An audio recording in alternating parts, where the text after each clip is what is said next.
কথায় বলে বাঘে ছুঁইলে 18 ঘা আর পুলিশে ছুঁইলে 36 ঘা। এই কথাটা আমরা জীবনে আমাদের কখনো কখনো কিন্তু শুনেছি। আর আমাদের প্রত্যেকে কিন্তু পুলিশের থেকে একটা কিন্তু ভীতি আছে এবং জেনারেলি সবারই থাকে। তো আজকের আমরা কথা বলবো যে পুলিশকে আমাদের যখন তখন ধরে নিয়ে যেতে পারে, আর যদিও বা ধরে নিয়ে যেতে পারে তার প্রসেস কি আছে, তার প্রসিডিওর কি আছে, সেই সেই বিষয়ে কথা বলবো। তো হাই এভরিওয়ান, আমি ইমদাদুল্লাহ, একজন আইনের ছাত্র। তো দেখুন, এই যে বিষয়টা আছে পুলিশের অ্যারেস্টিং পাওয়ার, এই জিনিসটা বোঝার আগে আমাদেরকে বুঝতে হবে যে অপরাধ বা অফেন্স হয় কয় ধরনের। অ্যাকচুয়ালি ভারতীয় যে আইন সেই অনুযায়ী দু ধরনের মেনলি অফেন্স হয়ে থাকে। একটা হচ্ছে কগনিজেবল, একটা হচ্ছে নন কগনিজেবল। কগনিজেবল সেই ধরনের অফেন্সগুলো, যেই অফেন্সগুলো অনেকটা গুরুতর। এই ধরনের অফেন্স যেমন হচ্ছে কি খুন, ধর্ষণ, এই ধরনের যেগুলো আছে বড় বড়, চুরি, ডাকাতি, এইসবগুলো। এই ধরনের কেসের ক্ষেত্রে কিন্তু পুলিশ নিজে থেকেই কিন্তু অ্যারেস্ট করতে পারে বা ইনভেস্টিগেশন শুরু করতে পারে। দ্বিতীয় সেটা হচ্ছে নন কগনিজেবল অফেন্সেস।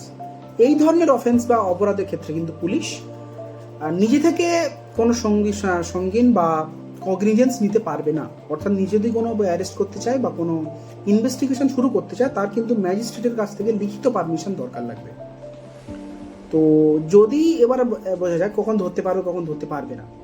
তো যদি আপনার উপর কখনো অ্যাকচুয়ালি এই কগনিজেবল অফেন্সের রিলেটেড কোনো অ্যাকিউজিশন আপনার উপরে লাগে বা কেউ যদি কোনো এফআইআর বা এই ধরনের কিছু করে, সেই সব কেসে কিন্তু পুলিশ আপনাকে ধরতে পারবে। যেমন আপনার উপর যদি খুনের অপরাধ লাগে, খুনের কেউ কেস করে, বা রেপ, ধর্ষণ বা অন্য এই ধরনের বড় বড় চুরি, ডাকাতি, এইসবগুলো।